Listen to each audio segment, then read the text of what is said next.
Hello friends, welcome back to my channel. இன்றைக்கி நம்ம சேனலில் சூப்பரான ஒரு ஜூஸியான பெப்பர் சிக்கன் ஃப்ரை தான் எப்படி செய்கிறதுன்னு பார்க்க போகிறோம்.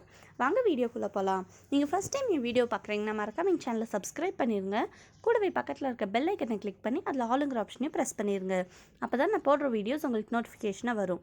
பாருங்கள் எவ்வளோ சாஃப்ட் அண்ட் ஜூஸியாக இருக்குது இந்த சிக்கன்னு. ரொம்ப டேஸ்டியாக இருந்துச்சு. கண்டிப்பாக நீங்கள் வீட்டுக்கு யாராவது கெஸ்ட் எல்லாம் வந்தாங்கன்னா இந்த மாதிரி செஞ்சு கொடுத்தீங்கன்னா ரொம்ப விருப்பப்பட்டு சாப்பிடுவாங்க. சூப்பர் டேஸ்டியாக இருக்கும். எப்படி செய்கிறதுன்னு பார்க்கலாம் வாங்க.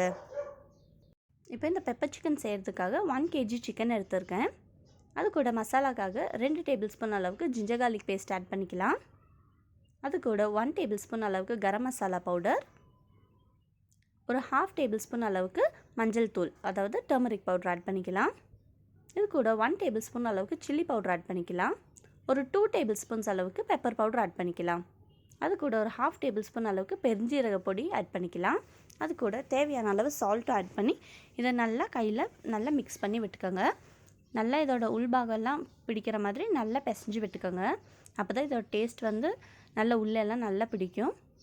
இதை மேரினேட் பண்ணி நம்ம வைக்கணும்ல தேவையில்லை, ஏன்னா இது வந்து நம்ம ஸ்டீம் பண்ணி எடுக்க போகிறோம். அப்போ இதோட ஃப்ளேவர் அண்ட் மசாலாலாம் நல்லா பிடிச்சிரும். நல்லா இந்த மாதிரி மிக்ஸ் பண்ணி விட்டு நம்ம கடாய்க்கு ஷிஃப்ட் பண்ணிடலாம். ஓகே, ஒரு கடாய்க்கு இதை போட்டுருங்க. நம்ம செஞ்சு வச்சுருக்கிற சிக்கனை ஆயிலும் தண்ணியும் ஒன்றும் ஆட் பண்ண தேவையில்லை. இந்த சிக்கன்லேயே கொஞ்சம் வாட்டர் இருக்கும், அந்த வாட்டர்லேயே இது வெந்தால் போதும். ஜஸ்ட் ஒரு 5 minutes வெந்தால் போதும். ரொம்ப வேக வச்சிட்டோம்னா சிக்கன் வந்து ஹார்ட் ஆயிரும், அந்த சாஃப்ட்னஸ் இருக்காது. பார்த்திங்களா, இதுலேயே தண்ணி வருது. அதனால தான் நான் சொன்னேன் ஃபஸ்ட்டே நம்ம தண்ணி வாட்டர் எதுவுமே ஆட் பண்ண வேண்டாம். அந்த சிக்கன் பீசஸ் மட்டும் ஆட் பண்ணிட்டு நம்ம க்ளோஸ் பண்ணி வச்சோம்னா அதில் இருக்கிற வாட்டரே வந்து இது வேகிறதுக்கு கரெக்டாக இருக்கும். ஓகே, ஒரு 5 minutes மட்டும் நம்ம வேக வச்சா போதும். இடையில ஒன்று இப்படி ஓப்பன் பண்ணிட்டு ஜஸ்ட் ஒன்று மிக்ஸ் பண்ணி கொடுத்தோம்னா இந்த மசாலாவும் சூப்பராக பிடிச்சாச்சு இப்போ சிக்கனில். இப்போ இன்னொரு கடாய் எடுத்து அதில் கோகனட் ஆயில் ஆட் பண்ணிக்கலாம். கோகனட் ஆயில் தான் இந்த பெப்பர் சிக்கனுக்கு ரொம்ப நல்ல ஃப்ளேவர் கொடுக்கும். அது கூட 1 ஸ்பூன் அளவுக்கு பெருஞ்சீரகம் ஆட் பண்ணிக்கலாம், அதாவது சோம்பு. அது கூட ஒரு கைப்பிடி அளவு கருவேப்பிலை, நல்லா ஃப்ரெஷ்ஷான கருவேப்பிலை ஆட் பண்ணிவிட்டு நம்ம ஸ்டீம் பண்ணி வச்சுருக்கிற சிக்கன் இருக்கு இல்லையா, அது எல்லாத்தையுமே இதில் ஆட் பண்ணிக்கலாம். ஓகே, எல்லா சிக்கனுமே ஆட் பண்ணிக்கலாம். அதுக்கப்புறம் இதை மீடியம் ஃப்ளேம்லேயே வச்சு ஜஸ்ட் ஒன்று டாஸ் பண்ணி விடுங்க. இடையில ஒன்று மிக்ஸ் பண்ணி விட்டுக்கிட்டே இருந்தால் நம்ம சூப்பரான பெப்பர் சிக்கன் ரெடி ஆயிரும். ரொம்ப ஹை ஃப்ளேம்லேயும் வைக்க வேண்டாம், ரொம்ப லோ ஃப்ளேம்லேயும் வைக்க வேண்டாம், மீடியம் ஃப்ளேம்லேயே வச்சுட்டு பண்ணால் தான். இங்கே பாருங்கள், இப்போ நல்லா அந்த கோகனட் ஆயிலோட ஸ்மெல்லும் அந்த கறி லீவ்ஸோட ஸ்மெல்லு சிக்கனோட மசாலா ஸ்மெல்லில் சூப்பராக வருது. நல்லா கமகமன்னு வாசனை வருது. ரொம்ப சூப்பராக இருக்குது. பாருங்கள், இப்போ ஓரளவுக்கு நல்லா வெந்துருச்சு. ஒரு half வேவ் ஆயிடுச்சு.